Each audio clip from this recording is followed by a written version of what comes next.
እንዳትጠብቁ መልእክቴን ግን በደንብ እንድትሰሙልኝ አደራላለሁ።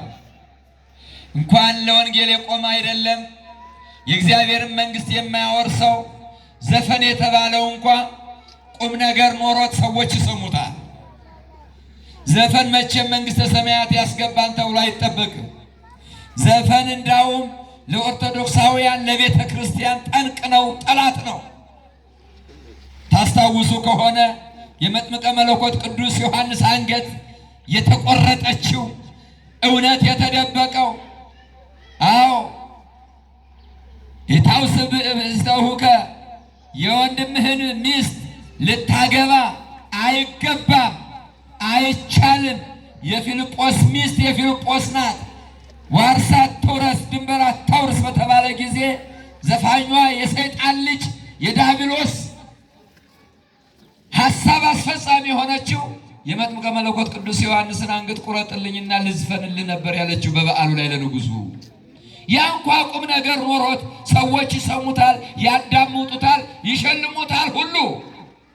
ሰው ከቆመ ሁለት ቁም ነገር አይጠፋው። እንድትሰሙኝ መድኃኔዓለም ይርዳኝ። አሜን በሉ እባካችሁ። የቆማችሁ ሰዎች አታኮብኩቡ፣ የተቀመጠውንም ጭምር ልቡና አታነሳሱ። ቁጭ በሉ። ወንበር አስቀምጠናል እኛ ባስቀመጥነው ቦታ። እውነት ለመናገር ወንበር እያለ የቆማችሁት ለምን እንደሆነ አልገባኝም። ይህ ስልጣኔ አይደለም። አባቶችን ያህል ነገር ወርደን ወንበር ቁጭ ቁጭ ስናደርግላችሁ መታችሁ መቀመጥ ነው። እውነቴን ነው። ሲያከብሩት ማክበር ይፈልጋል አውደ ምሕረትና አውደ ምሕረቱን በአግባቡ እንድንጠቀምና ጥቂት ደቂቃ ብቻ እንድንቆይ እግዚአብሔር ፈቅዷል። ሰዓታችንን ደግሞ በአግባቡ እኔ በአግባቡ ስጠቀም እናንተም በአግባቡ እንድትጠቀሙ አደራላለሁ። እኔ ቆሜ እናንተ ቁጭ ብለን ያው እግዚአብሔር ሁላችንንም ያስተምረን። አሁን ያለንበት የሱባኤ መግቢያ በር ላይ ነው ያለነው። እንደምታውቁት በር ካልተከፈተ ወደ ውስጥ አይገባም። የሱባኤውን በር የምንከፍትበት፣ የመባውን በር የምንከፍትበት፣ የጽድቁን የስጦታውን የማስቀደሱን በር የምንከፍትበት፣ ወደ ገነት ጉዞ የምናደርግበት፣ በቤተ ክርስቲያን ጸሎት የምንተማመንበት፣ ሌትና ቀን ከእግዚአብሔር ጋር የምንሆንበት፣ ጾመ ፍልሰታ ሕፃናቱ አዋቂው አዛውንቱ በፍቅር ተቀብሎ በፍቅር የሚኖራት ታላቋ ጾማችን ለኃጢአት ስርየት ሥጋው ደግሞ የምንቀበልበት ታላቅ ሱባኤ ዋዜማ ላይ ነው የምንገኘው። ምናልባት አሁን ልባችሁ ቸኩሎ ሊሆን ይችላል። የሚቸኩልበትም አንድ ምክንያት ነው። በፍስኩ ጊዜ እንደው 9 ወር ዝም ብሎ በሽሮ የሚታገል ሰው ጾም ስትመጣ እንደው ስጋ ቤት በር ይገኛል። እኔ ቅበላና እንደው ፍስክ አካባቢ ሲሆን አንድ ዘዴ አለኝ። እንደው በእውነቱ ተኝቼ ነው የማሳልፈው። ከቤት ማየትም አልፈልግም ሰልፉ። አንዳንድ እኮ ከኋላ ብትቆርጡት እራሱ ማያያል። በእውነት እየበላ ከርቦ አብሮ የሚሰለፋል። ግደላችሁም ያነ ምንም ሆድ ቆርጣን አትብሉ ተባለ እንጂ ብሉ እየተባልን አይደለም። አሁን ሐኪም ቤት ስትሄዱ ስጋ አትብሉ ነው። ሐኪም ቤት ስትሄዱ ወይን አትብሉ ነው። እንደው ብሉ የሚባል ነገር እኮ የለም ወገኖቼ። በጣም የሞተ ዘመን ላይ ደርሰናል። ስለሆነም ሱባኤ ላይ ነው ያለነው። በዚህ ሱባኤ 3 ነገሮችን ማንሳት እፈልጋለሁ። አንደኛ ከሱባኤ በፊት የምናደርጋቸው ዝግጅቶች፣ ሁለተኛ በሱባኤው ጊዜ የምንፈጽማቸው ተግባሮች፣ ሶስተኛ ከሱባኤ በኋላ የምናከናውናቸው ነገሮች። እነኝህን ብቻ ነው የምናየው። ይሰማችኋል? ግን እግዚአብሔር ይስማችሁ። በሱባኤ በፊት፣ ሱባኤ ከመግባቱ በፊት፣ ሱባኤ ከመያዛችን በፊት፣ ጾሙን አንድ ብለን ከመጀመራችን በፊት የምናደርጋቸው ቅድመ ዝግጅቶች አሉ። አንደኛ የመጀመሪያው ሱባኤ ለመያዝ ሃይማኖቴ ያስገድደኛል። ሁለተኛው ደግሞ ሱባኤ የሚገባው ጾም የምጾመው የምጸልየው የማስቀድሰው ለምንድን ነው? ጥያቄ ነው። ሱባኤ ማለት ከእግዚአብሔር ጋር የምንሆንበት። ለምንድን ነው ሱባኤ የሚይዘው? ልጅ አጥተን ነው? ትዳር አጥተን ነው? ሰው ከፍቶብን ነው? ፍትር ተጓድሎ ነው? ድንበር ተገፍቶብን ነው?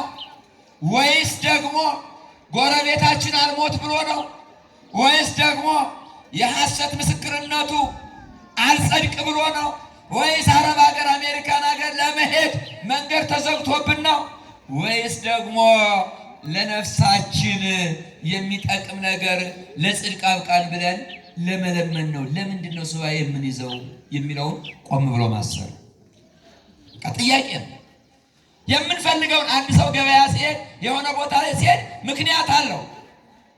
ውጭ ሀገር ሲሄድ ወይ ሰው ሊጠይቅ ነው፣ ወይ ሊማር ስኮላርሺፕ ወጥቶለት ነው፣ ወይም የሆነ ነገር አለው። እኔ እዚህ ስመጣ ላስተምር ነው ብዬ ነው የመጣሁት። እናንተ ስትመጡስ አስቀድሼ ልምጣ? ተምሬ ልምጣ? ቆርቤ ልምጣ? ሰው ደግሞ በድሎኛልና እንዲታገስልኝ እግዚአብሔርን ልለምነው? ምክንያት አላችሁ። ስለዚህ ሱባኤ የምንገባው ለምንድን ነው ብለን ማሰብ ያስፈልጋል። ለነፍስ ከሆነ ይቅር በለኝ፣ ማረኝ፣ እራራልኝ፣ በድያለሁ፣ ሰርቄያለሁ፣ ዋሽቻለሁ፣ ክፉ ግብር ነበረኝ፣ ይህንን ይቅር እንድትለኝ እለምናለሁ ብለን ካልጋ ወርደን ሱባኤ ገብተን ጾመን ጸልየን እንጸድቃለን። የስጋም ከሆነ እንደዛ ከሰዓታችን አኳያ፣ ለነፍስም ከሆነ ለስጋም ከሆነ መለየት ያስፈልጋል። ይህን ለማድረግ ሱባኤ ከመግባቱ በፊት የእያንዳንዱ ሰው ለሕይወቱ ጠባቂው እግዚአብሔርም ቢሆን እግዚአብሔር ያስቀመጣቸው እንደራሴ የሆኑትን ንስሐ አባትን ማነጋገር። አባቴ ሱባኤ እየመጣ ነው፣ ምን ላድርግ? ምን ተንግበር? ምን እናድርግ? እኔና ቤቴ ምን እናድርግ? ሱባኤ መጣ። ሱባኤ ስመጣ ጾም ነው፣ ልጸልይ ነው፣ ምን ላድርግ ብሎ ንስሐ አባቱን መጠየቅ ያስፈልጋል። ሶስተኛ ምቹ ቦታ መምረጥ። ያ ምቹ ቦታ ለስጋ ላይሆን ይችላል። ሰወር ያለ ቦታ ከሆነ ሰወር ያለ ቦታ፣ በዝናብ ምክንያት ወዲያና ወዲህ ስጋ ተቸግሮ ማንናወጽበት ቦታ፣ ለጾም ለጸሎት የሚያመች ቦታ፣ ቂም በቀል የሌለበት ቦታን መምረጥ። ለምሳሌ ከአቅማችን በላይ የሆነ ሩቅ ቦታ ሄደን መመለሻ ካጣን አስቸጋሪ ነው። በቅርብ ቦታ ላይም ከሆነ ቦታን በአግባቡ ጸሎት ቤት ቤታችን ሊሆን ይችላል፣ ቤተ ክርስቲያን ሊሆን ይችላል፣ መቃብር ቤት ሊሆን ይችላል፣ አውደ ምሕረት ላይ ሊሆን ይችላል፣ መጠለያ ላይ ሊሆን ይችላል። የማንናወጽበት ሁልጊዜ የምንገኝበት ቦታ መምረጥ ያስፈልጋል ወገኖች። ለዚህ ቦታ ደግሞ ሰዓትና ጊዜ በአግባቡ መጠቀምና መምረጥ። ለምሳሌ አንዳንዶቹ የራሱ ጉዳይ ብለው ስራቸውን ትተው ስልካቸውን አጥፍተው ይመጣል። ተመልሶ ስራ ፍለጋውን መከራ ነው። ከስራው ጋር ማስማማት፣ ከትዳሩ ጋር ማስማማት። የራሱ ጉዳይ ቢፈልግ ያብላቸው፣ ቢፈልግ አያብላቸው ብሎ ልጆቹን ወንዱ ላይ ጥሎ ወይም ደግሞ ወንድየው ደግሞ የራሷ ጉዳይ ብሎ መጥፋት አይደለም። ቤቱን አሳዝኖ ሱባኤ የለም። ልጆችን አሳዝኖ ሱባኤ የለም። ስራውን አስወግዶ ሱባኤ የለም።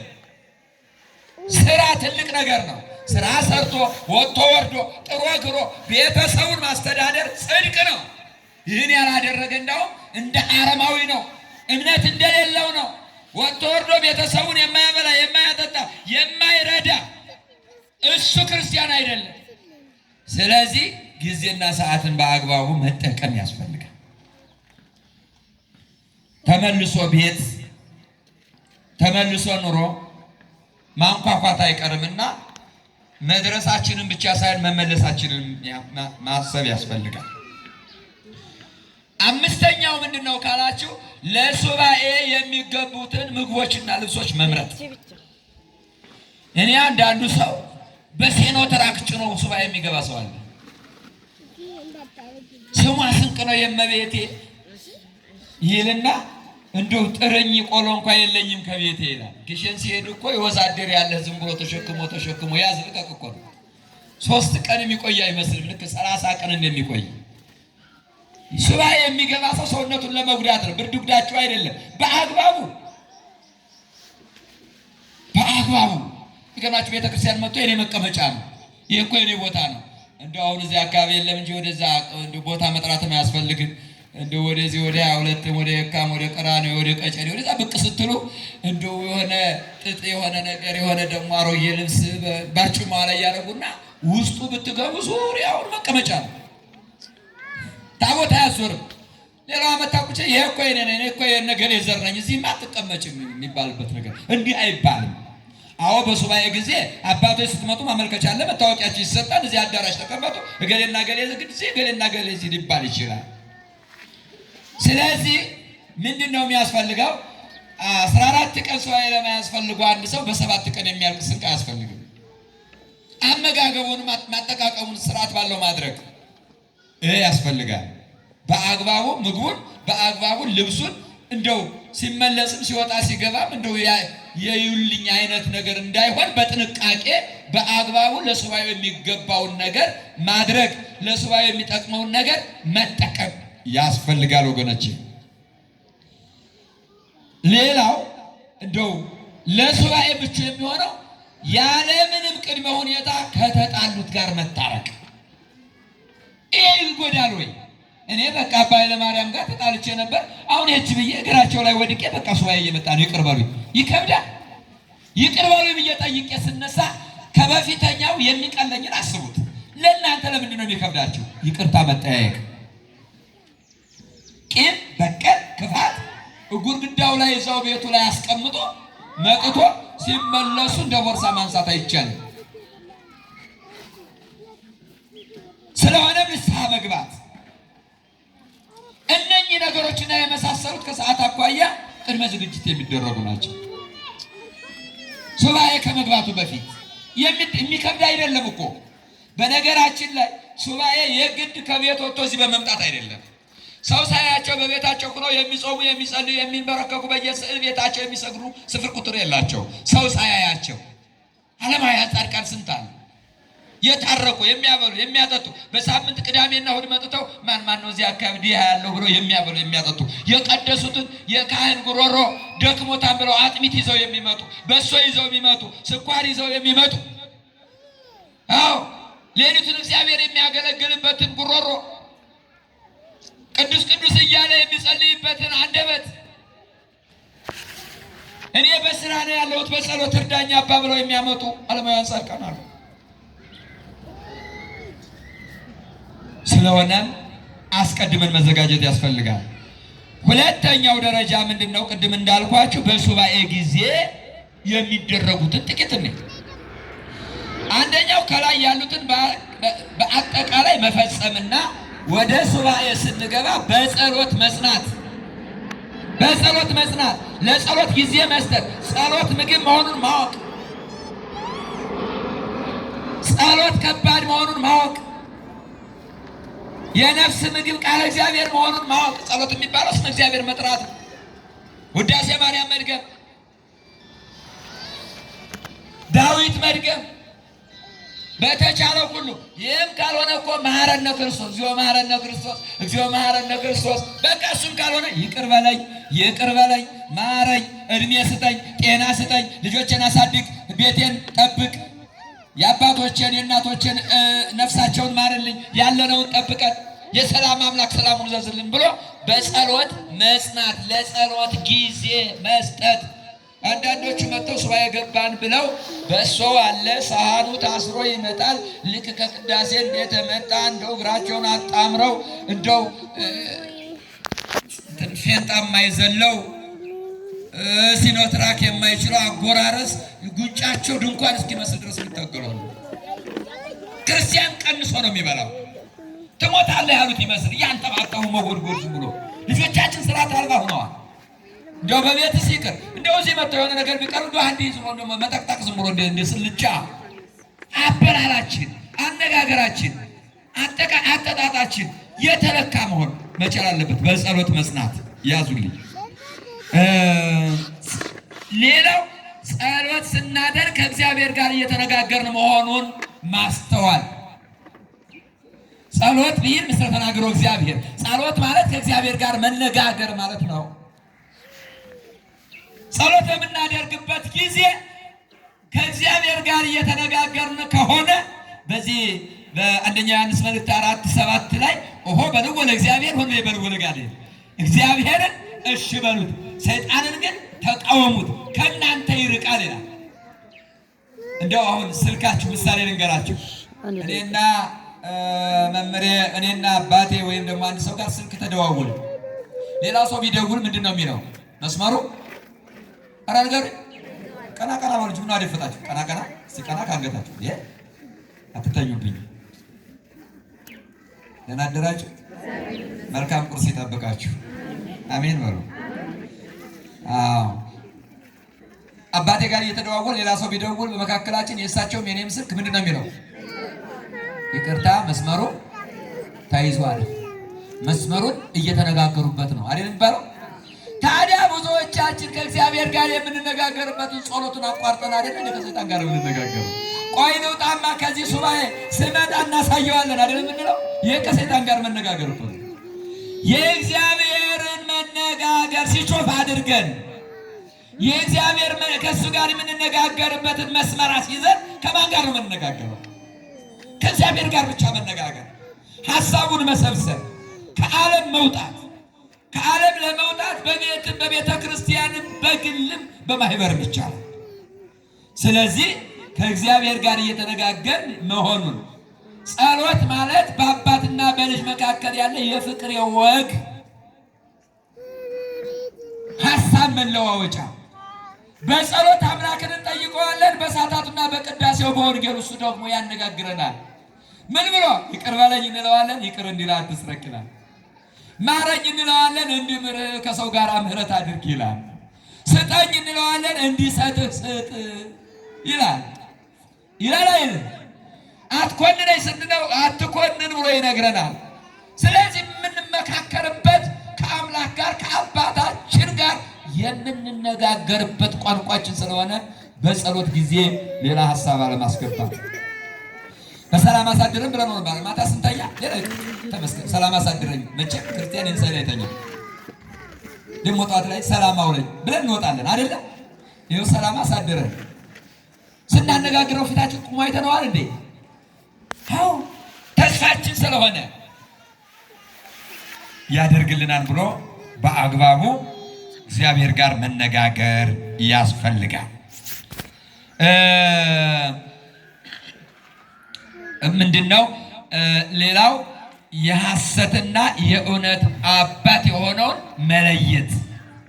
ሱባኤ ገብቶ መጥቶ ተጣልቶ የሚሄድ ሱባኤ ይዞ በቃል እግዚአብሔር የሚጣላ ሱባኤ ይዞ እኔ ካላገለገልሁ እኔ ብሎ የሚገፋፋ ሱባኤ ይዞ የኔ ወንበር ነው የኔ ወንበር ነው ማለት አይቻልም። በሱባኤ ጊዜ የእውነት አባት እግዚአብሔር በገነት ሁለት አይነት ስብከት ተሰብኮባታል። ይሄን ከበላ ትሞታለህ፣ ዲያብሎስ ደግሞ ይሄን ከበላ ትኖራለህ። የዲያብሎስ ሐሳብ ክፋት፣ ተንኮል፣ መጨቃጨቅ፣ መነጋገር ክፋት ሲሆን የእግዚአብሔር ሐሳብ ደግሞ በጎነት ስለሆነ የበጎ አምላክ የሆነውን እግዚአብሔር ለይቶ ማወቅና እሱን መጠጋት ያስፈልጋል። ጸሎታችንን በልክ ማድረግ እንዳይቋረጥ አድርገን መለካት። አንዳንዱ ሰው የመጀመሪያ ቀን አሁን ነገ ሱፋዩ ሲገባ መቼም ሙሉ አዳሩን ሙሉ ቀኑን ዳዊቱ ውዳሴ ማርያሙ መልካ ማርያሙ መልካ ኢየሱስ ጠቅላላ የሚቀር የለም። ከዳር እስከ ዳር ከዳስ እስከ ህዳግ ሰው በተፈጥሮ የሚደክም ነው። በማግስቱ ግማሹን ያቋርጣል። በሶስተኛው ቀን ሩብ ይቀረዋል። በአራተኛው ቀን ይዘገራል። በአግባቡ በመጠኑ አንድ ጥያቄ ልንገራችሁ። እንጀራ ምግብ ነው። እሺ 100 እንጀራ አንድ ሰው ሊሸከም ይችላል። 200 እንጀራ ብታሸክሙት እንጀራው ራሱ ጠምዝዞ ይጥለዋል። 100 ኪሎ የያዘ ኩንታል አንድ ሰው ሊችል ይችላል። 200 ኩንታል ካደረጋችሁለት ማንም ሳይገፋው የተሸከመው ምግብ ያጣድፈውና ይጥለዋል። በመብዛት አይደለም። ያችኑ አጥብቆ እንዳትቋረጥ አድርጎ በአግባቡ አድርጎ ለእንቅልፍም ጊዜ መስጠት፣ ለጸሎትም ጊዜ መስጠት፣ በመጠኑ በአግባቡ የማይቆረጥ ጸሎት ማድረግ። አዲስ አማኝ ከጳጳስ ይበልጣል እንዲሉ የመጀመሪያው ቀን ወንድሙን ባል አተኛብኝ አንተ አቆራፋብኝ ማለት አይቻልም። ተኝቶ መልካም እየሰራ እንደሆነስ ማን ያውቃል? ሁለት ሰዎች አንዱ እንደው ክፉ መነኩሴ ነው በከተማው እየዞረ እንደው ሰው ያማ፣ አንዱ ደግሞ እንደው ተኝቶ ተብሎ እግዚአብሔር ይለምናል።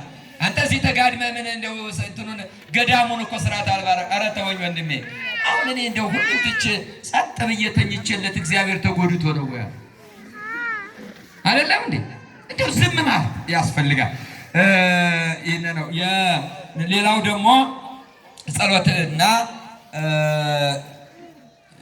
ጸሎት ቤታችንን በአግባቡ ለጸሎት እንዲበቁ አይነት እንዲማርኩ ማድረግ።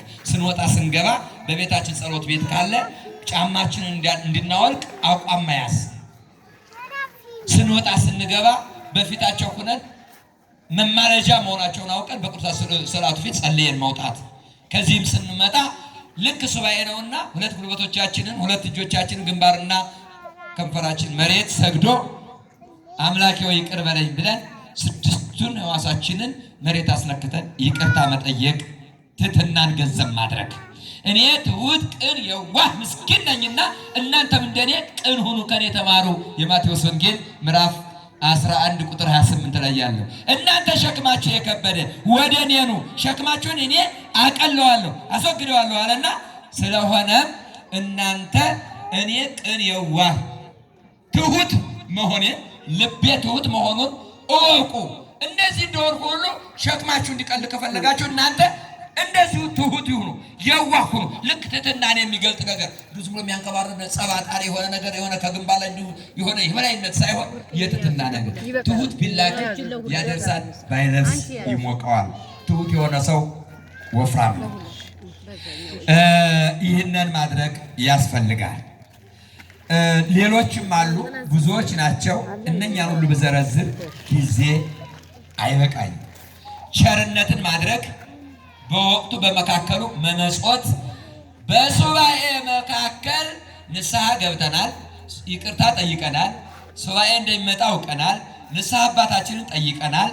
ብዙ ቅድመ ሁኔታቸውን አዘጋጅተን ስለሆነ እግዚአብሔር ይቅር ብሎናል። እግዚአብሔር ይቅር ካለን ደግሞ ነፍስና ስጋችንን የሚቀድሰውን የሚያነጻውን ከኃጢአት ቀንበር የሚያስፈታውን ከበሉት የማያስርበውን ከጠጡት የማያስጠማውን ቅዱስ ስጋውን ክቡር ደሙን መቀበል መሰብሰቢያው ይሄን ነው።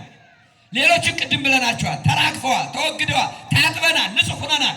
ንጹህ ጠረጴዛ፣ ንጹህ ማደሪያ ከሆን የክርስቶስ ስጋና ደም መቀበል። እነኚህ በመካከል የምናደርጋቸውና ወዘተርፈ የመሳሰሉት ናቸው። ላረዝማቸው ፈለኩኝና ጊዜ አይበቃኝም።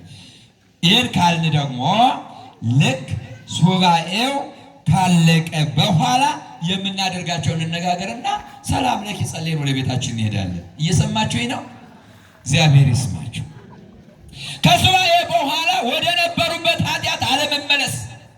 በእግዚአብሔር እንደው በር ላይ ስንገባ እዛ አስቀምጠን የገባን ይመስላል። እዚህ አሁን ጎዛ ስንል መቼም ጸድቀን የጨረስን ይመስላለን። አንድ ሴትዮ ምን አለች? ምነው እዚህ ሙትት ባልኩ አለች። ምን ነው ስወጣ እኮ ይሄን ላረሳውና ተመልሼ ወደ ደም ፍላት ነው የምገባው፣ ወደ እልክ ነው የምገባው። ኃይለኛ ነኝ። የወጥ እንጨታ ብድግ አድርጌ በማመሳሰል ሁሉ ልምታ ነው የምለው። እጄ ላይ ቢላ ካለ ጆሮ ልቁረጥ ነው የምለው። እንደው እዚሁ በቀረሁኝ እንደው እስር አድርጋችሁ እዚሁ አስቀሩኝ። እየሰማችሁ ስንወጣ የሚመጣ መከራ የአውደ ምሕረት የቅጥረ ግቢ ብቻ ክርስቲያኖች የአውደ ምሕረት ደጎች የዚህ ብቻ ሳይሆን ምንጊዜም ክርስቶስን ቃሉን አስረን መዞር፣ ቃሉን ይዘን መዞር፣ ቃሉ ምንጊዜም ከኛ ጋር አብሮን እንዳለ መረዳትና ወደ ነበሩበት አለመመለስ ያስፈልጋል። የተፈቀደለት ቦታ ያልተፈቀደለት ቦታ ኃጢአት የለም።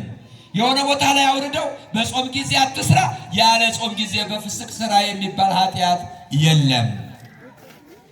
ዘካርያስ ጸሎት ተሰምቶልሃል የተባለው ጥያቄው ምን ነበረ? ልጅ አልነበረኝም ልጅ ስጠኝ ነው የነበረው። አያችሁ፣ አስቦበት ነው የገባው። ዘካርያስ አይዞህ፣ አትፍራ፣ ደስ ይበልህ፣ ጸሎት ተሰምቶልሃል፣ ዕጣን አድርጎልሃል። ስለዚህ ወንድ ልጅ ትወልዳላችሁ፣ እሱም የተባረከ ነው፣ መንገድ የሚያቀና ነው፣ በጠጅ በሌላ ነገር በልዩ ሱስ የሚወድቅ አይደለም።